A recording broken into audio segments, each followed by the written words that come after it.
안녕하세요. 안녕수입니다. 제가 최근에 방송을 3군데 정도 나오게 되면서 그 영상들을 제가 다 찾아봤거든요. 그 8시 뉴스와 그 이제 시사 프로그램인 SBS 뉴스토리의 사회에 던진 시사점이 뭐냐면, 협소주택이 정말 아파트의 대안이 될 수 있느냐, 새로운 주거 문화로서 희망이 될 수 있을까에 대한 주제로 방송이 나왔거든요. 그거에 대한 저의 생각을 이야기 한번 해볼까 합니다. 일단 저는 어린 시절에 단독주택에서 살았었어요. 단독주택에서. 이후에 의정부의 오래된 아파트에서도 살아봤고, 그리고 이제 다시 동두천으로 내려가서 신축 아파트에서도 들어가보고, 어린 시절만 단독에 살아보고 이후로는 계속 아파트에서 살아봤었죠. 빌라는 경험을 못 해봤어요. 취업을 해서 서울에 올라와서는 고시원, 원룸, 투룸, 원룸텔 이런 데서 이제 생활을 쭉 했고요. 부모님은 이제 그 동두천 아파트에서 계속 살고 계시고, 경기 북부는 참 슬픕니다. 지금 돼지 때문에 집값이 아주 다 떨어지게 생겼던데, 아파트가 처음 한국에 들어왔을 때 어땠을까요? 아파트가 이제 지어졌을 때 단독주택보다 싸게 분양을 했음에도 외면을 당했어요. 마포 아파트가 대단지로 처음 들어왔었거든요. 분양률이 10%도 안 됐어요. 그러니까 사람들이 이렇게 얘기를 한 거죠. 어떻게 아파트 집 안에 변소가 있을 수 있느냐. 옛날에는 이제 변소라 그랬으니까 화장실이라고 안 하고, 어떻게 집안에 변소가 있을 수 있느냐. 그리고 당시에는 이제 연탄 보일러였거든요. 연탄 가스로 사람 다 죽는다. 그러니까 이제 아파트가 되게 폐쇄적이라고 생각을 하는 거예요. 그래서 이제 보일러 돌리면 사람 다 죽는다고 생각을 한 거죠. 그렇게 불평과 불만이 많은 아파트에 나중에는 와우 아파트가 쓰러진 적이 있었어요. 아파트가.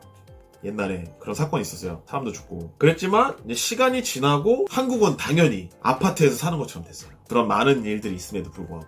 자, 협소주택이라는 새로운 주거 문화가 생기고 있습니다. 자, 이 반응은 아파트가 처음 생겼을 때와 비슷해요. 어떻게 집안에 계단이 이렇게 많을 수가 있느냐, 어떻게 방을 벽으로 안 나누고 층으로 나눌 수가 있느냐, 무릎 나간다, 이렇게 얘기를 하죠. 저는 이게 사람들의 생각에 대한 오류라고 봐요. 직접 이제 협소주택에 살아보니까. 그러니까 이거는 정말 지극히 객관적인 생각이 될 수는 없겠지만, 제가 최대한 객관적으로 생각을 하고 말씀드리는 겁니다. 아파트를 계속 사셨던 분은 당연히 불편하다고 이야기를 할 거예요. 그리고 특히 투자 전문가라고 하는 사람들은 더 심하게 이야기를 합니다. 협소주택에 대해서. 아주 비관적으로 이야기를 하죠. 좋게 얘기하는 사람 별로 못 본 것 같아요. 투자 전문가들이. 저는 이제 오히려 이런 분들이 오류에 빠질 수도 있다고 이야기를 하는 거예요. 그러니까 자신이 경험하지 못한 것에 평가를 할 수 없다면 그거에 대해서는 아니라고 하는 거죠. 평가 자체를 할 수가 없으니까, 자기가 살아보질 않았기 때문에. 전문가의 오류라는 말이 있어요. 그냥 얘기하는 게 아니라 그런 말이 있는데, 그러니까 자신의 생각을 전문 지식이라고 생각을 하고 시야가 좁아지는 거죠. 특히 이제 전문가들이라고 하는 사람들은 더더욱 그런 오류를 범할 수가 있는 거예요. 아까도 이야기했다시피 아파트가 처음 나왔을 때 전문가들도 상당히 회의적이었고, 그것을 보는 사람들도 상당히 불안해하고 위험하다고 생각을 했죠. 아파트에 사는 것 자체가. 이거를 다른 관점에서 예를 들어볼게요. 옛날에 서태지 아이들이 한국 가요계에 등장을 했을 때 전문가들은 이렇게 얘기를 했어요. 아니, 이게 어떻게 가요계에 되게 중요한 장면인데 거기에 나온 가수들 중에 최하점을 받아요. 최하점. 서태지와 아이들이. 하지만 서태지와 아이들은 우리 가요계 역사에 아예 판을 바꿔버린, 한국 가요 문화가 상당히 지금 이제 커가고 있잖아요, 세계적으로. 그 케이팝의 전신이 된 게 서태지와 아이들이잖아요. 전문가들이 새로운 그런 음악을 전혀 경험을 해보지 못했기 때문에 평가를 아니다라고 얘기를 한 거예요. 지금에 와서 보면 이제 오류를 범한 거죠. 자, 또 하나 예가 또 있어요. 영화배우 유승범 씨가 레드카펫에 섰는데, 당시에는 패션 전문가들이라고 하는 사람들이 레드카펫에 올라오는 스타들의 옷을 평가를 했었어요. 베스트 드레스, 워스트 드레스, 패션 테러리스트라고 최하점을 주는 그런 게 있었거든요. 근데 유승범 씨가 한 영화제에서 입은 스타일링을 패션 전문가들이 최하점인 패션 테러리스트로 줬었죠. 그게 패션사에서도 되게 유명한 사진이에요. 한국 패션에. 유승범 씨의 그 스타일링이 현재까지도 많은 남성들이 바지를 롤업해서 여러 가지 신발에 매치를 하고 있습니다. 아직도 촌스럽다고 이야기하는 사람은 없어요. 그 당시에 이제 전문가들이 아니, 어떻게 정장 바지를 롤업을 하고 운동화를 신을 수가 있느냐. 지금은 이제 정장에 운동화 신는 게 아주 트렌디하게 그런 스타일을 하고 다니는 사람이 많잖아요. 자, 이제 그러한 이제 패션 전문가들도 이전에 경험하지 못했기 때문에 그런 오류를 범한 거죠. 그냥 단지 자기가 그 패션쇼에서 봤던 돌체인가바나의 옷을 입고 클래식하게 입었네 해서 그런 사람들은 점수 좋게 주고, 아니 전혀 듣도 보도 못한 스타일링으로 내가 아는 브랜드도 아니고 아닌 것 같은데 이렇게, 결국에는 지금 와서 보면은 또 그 전문가들이 오류를 범한 거죠. 그게 이제 좁은 시야로 인해서 그렇게 평가를 하게 되는 거예요. 협소주택도 현재는 그렇다고 봐요. 아직 경험한 사람들이 그렇게 많지가 않잖아요. 한국 주거 문화에서 이제 아파트에 사셨던 경험들이 많으니까 이제 그거에 대한 생각으로 협소주택을 생각을 하면은 지금 가지고 있는 시야로는 경험할 수가 없기 때문에 아니라고 이야기를 하는 거죠, 보통은. 저는 그렇게 생각하고 있어요. 이제는 다른 나라를 한번 예를 들어볼게요. 가요나 패션 쪽이 예가 좀 틀렸다고 할 수도 있다면 한번 다른 예를 한번 더 들어보겠습니다. 다른 나라라고 하면은 뭐 대표적으로 미국이랑 일본을 한번 예를 들어볼게요. 대부분의 주거 문화가 단독주택이거든요. 대부분 계단이 있어요. 자녀들이 이제 위층을 사용을 하는 거죠. 일본 드라마나 미국 영화 이런 거 아마 많이 보셨을 거예요. 이게 계단이 있어가지고 자녀들은 인사하고 위층으로 이렇게 막 올라가잖아요. 그러니까 미국이랑 일본은 대부분이 그런 주거 문화예요. 아파트가 조금 다른 방식의 주거 문화가 되는 거죠. 걔네들한테 계단이 특별하지가 않다는 소리예요. 오히려 아파트 같은 주거 문화가 좀 더 불편하다고 생각하는 사람도 많거든요. 막 이게 층간 소음이라든지 옆에서 소음이 들려오는 그런 거에 대해서 불편하다고 생각하는 사람들이 많거든요. 특히 일본은 옆집과의 벽이 정말 얇아요. 그러니까 맨션이라고 하거든요. 맨션. 일본은 아파트라고 안 하고 맨션이라고 하는 그 집과 집 사이에 그 벽이 워낙 너무 얇아가지고 그 웬만한 소리는 거의 다 들린다 그래요. 그래서 한번 건축사에서 대국민 사과를 한 적이 있어요. 그러니까 너무 얇게 지으니까 불만이 워낙 많으니까 그거에 대해서 그 건축사가 사과를 한 적이 있거든요. 미국, 일본 역시 다 1층에 주차장이 다 있고, 미국 같은 경우는 그 주차장이 워낙 넓으니까 또 그곳에서 뭐 여러 가지 뭐 작업도 하고 그러잖아요. 한국은 아파트가 대표적인 주거 문화니까 그렇게 이제 생각을 하는 거죠. 계단이 있는 집은 정말 불편할 것이야 라고 생각을 하는 거죠. 사실 계단이 그렇게 특별하지가 않습니다. 제가 직접 살아보니까 장점이 될 수도 있고 물론 단점이 될 수도 있어요. 근데 그렇게 특별하진 않다는 소리예요.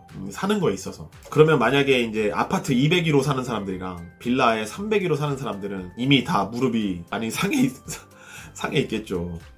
전에도 한번 이야기했었던 것 같은데, 아파트 재건축이 취소된 지역부터 그런 낙후된 주택 지구들이 있잖아요. 그곳에서부터 협소주택들이 아마 계속 생겨날 거예요.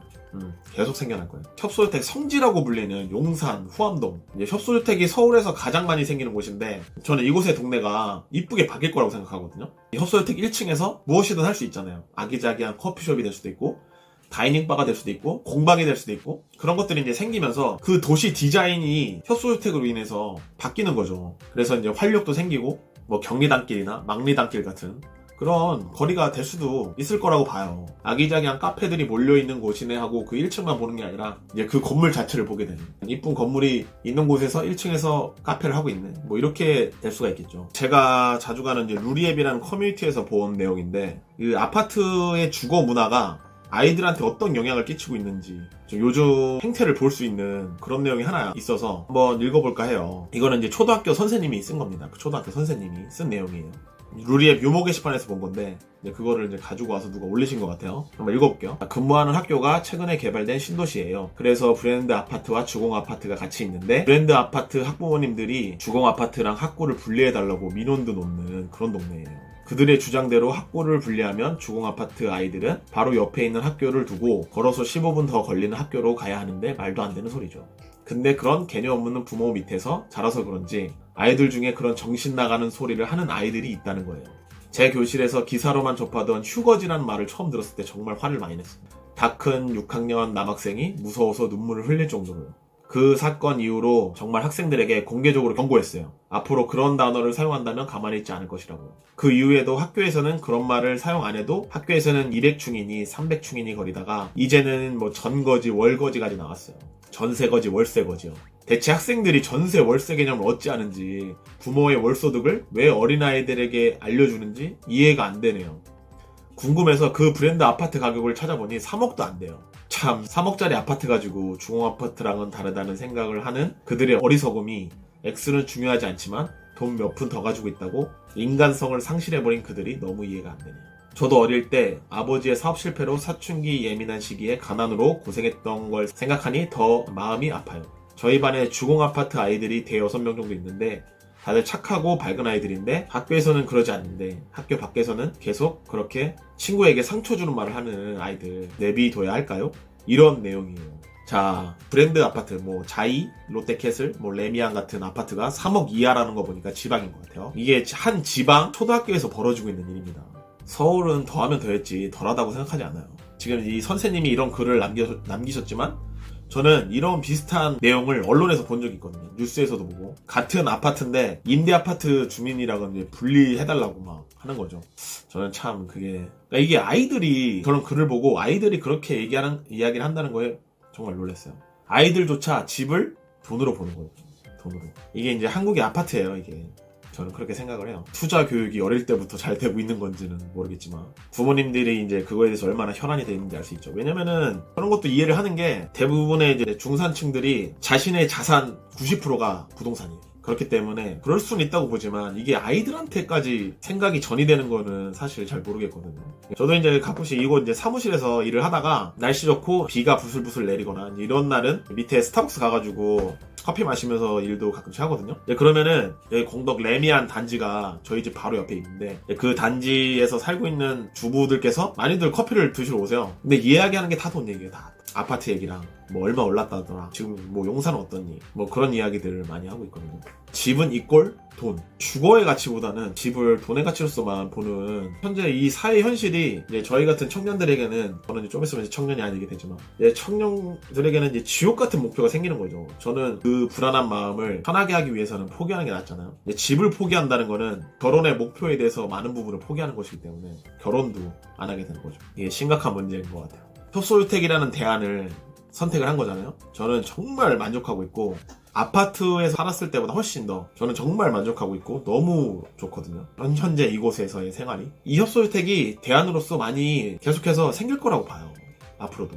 아파트가 몰락을 하느냐? 아파트는 절대 당분간은 뭐 몰락하거나 그러진 않을 것 같습니다. 부동산 시장에서. 아파트는 이미 거대한 대기업에서, 건축회사들에서 이런 시스템을, 아파트가 대표적인 주거 문화로서 뿌리를 내리게끔 깊이 박아놓은 시스템을 만들었기 때문에 앞으로도 이 아파트 천하는 계속 될 거라고 봐요. 큰 사회적인 이슈가 생겨도 아마도 당분간은 계속 아파트라는 주거 형태는 계속 있을 것 같아요. 한국에서는. 미국 같은 경우도 한번 보세요. 이게 총기 사고로 엄청난 사회적 문제가 나도 그 위에 큰 손들이 그 시스템 자체를 뿌리 깊게 박아놔가지고 로비 같은 것들도 하고, 그래서 사람들도 관련해서 많이 심어놓고 할 수가 없는 거죠. 규제를 할 수가 없는 거예요. 이미 뿌리 박혀있는 그 시스템을 바꿀 수가 없는 거죠. 저는 한국도 그렇다고 봐요. 아무리 사회적인 이슈, 무슨 레미안이 쓰러졌다, 주저앉아서 엄청난 재해가 일어났다고 해도 SK, 삼성, LG, 롯데 브랜딩도 엄청 잘 할 테고, 언론도 구워 삶아서 다시 이쁘게 포장을 해주고 그 시스템 내에서 또 다시 죽지 않게끔 만들 수 있는 그런 권력을 가지고 있죠.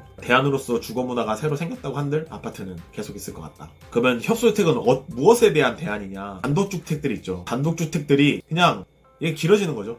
이게 넓어지는 게 아니라 길어지는 형태로 생길 것 같아요. 앞으로 계속. 이제 큰 단독주택 같은 경우는 이제 정말 부자들의 전유물 같은 게 되는 거고, 이제 작은 단독주택들 있잖아요. 이제 그런 것들이 저는 이제 이게 길어지면서 협소주택이 될 거라고 봐요. 아파트는 뭐 그대로 있고. 그래서 저는 이제 단독주택의 대안이 협소주택이다, 그렇게 얘기하고 싶어요. 아파트의 대안이 아닌 단독주택의 대안이 협소주택이 되는 거죠. 저는 이제 협소주택이 도시 디자인도 건물이 하나 생김으로써 동네 디자인도 바꾼다고 생각하거든요. 동네에 이제 그런 것들이 이제 몇 개씩 하나씩 생기고 1층에 재밌는 것들을 하게 되면은 경제적인 생태계도 개성 있게 생겨서 다양한 건축물들도 또 지어지고 또 그 안에서 유명한 건축가도 나오고 다양한 사회적 이익이 저는 이제 수반된다고 생각을 하고, 방송을 보니까 한 건축가 분께서는 이 협소주택이란 말을 되게 싫어하시더라고요. 그 말에 함정이 있다는 거예요. 이게 협소주택이라고 하니까 작다고 생각하는데 사실 작지가 않다는 거죠. 아파트는 평수를 어떻게 계산하냐면 공용면적 다 포함해서 계산을 하거든요. 요즘 가장 인기 있는 평수 중에 23평형을 예를 들어서 얘기를 하자면 23평이 공용면적 다 포함해서 23평인 거예요. 공용면적을 빼면 18평 정도가 돼요. 보통은. 그러니까 공연면적이 뭐냐, 복도, 베란다 이런 것들을 빼면 18평 정도 되거든요. 근데 협소주택을 아파트처럼 계산하잖아요. 저희 집 같은 경우는 이제 다락도 있고 옥상 테라스도 있고 저희 집 앞에 마당도 있고 집으로 들어가는 현관 쪽에 길도 있고, 그런 것들을 다 포함하면은 40평 가까이 될 거예요. 그 아파트처럼 계산을 한다고 치면은 말이죠. 협소라는 말이 붙어서 그 말에 대해 함정에 빠지는 거지 사실은 전혀 협소하지 않다, 그렇게 이야기를 하셨거든요. 그러니까 저는 그 얘기 듣고 많이 공감을 했어요. 실제로 살아보면 정말 좁다는 생각 안 합니다. 그러니까 이제 저는 이제 단점에서 좁다고 이야기를 했지만 이게 좁다는 거는 그 한 층이 작다는 거지 이 건물 전체가 우리가 사는 곳이니까 큰 집에서 사는 거죠. 진짜 저는 그렇게 생각을 해요. 실제로 살아보면 계단도 별로 안 불편하고 사실 그렇게 진짜 작지도 않습니다. 협소주택 생각하셨던 분들이 그 이제 아파트에 사셨던 분들의 말들이나 전문가들의 말을 심각하게 안 담으셨으면 좋겠어요. 그냥 본인의 생각대로 하시라고 하고 싶네요. 네. 협소주택의 새로운 주거 문화로서 대안이 될 수 있을까와 이제 아파트에 대한 저의 생각을 이야기를 했는데요. 저도 뭐 전문가처럼 이야기를 했지만 저는 이제 전문가가 아니고 다양한 주거 생활을 했기 때문에 남들보다는 조금 넓은 시각으로서 이야기를 할 수 있잖아요. 그런 입장에서 이야기를 한 겁니다. 다음 시간에는 여러분들에게 협소주택을 짓기 위해 보셨으면 하는 책들을 한번 제가 추천을 해드릴게요. 제가 이제 그동안 읽으면서 공부했던 책들, 그런 것들도 여러분들에게 한번 알려드리도록 하겠습니다. 여기까지 하도록 하겠습니다. 감사합니다.